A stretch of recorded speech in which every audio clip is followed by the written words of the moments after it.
இன்று என்னுடைய சீதையோடு இந்த ராமனும் பூமிக்குள் புதையப் போகிறான்.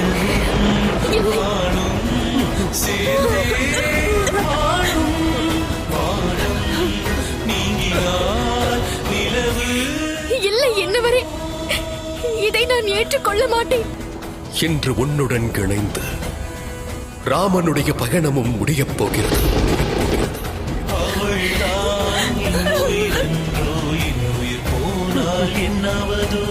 காதல் கொண்ட உள்ளம் உள்ளம் பிரிவின் வலியை இன்று உன்னோடு சேர்ந்து ராமாயண கதை நிறைவடையும்.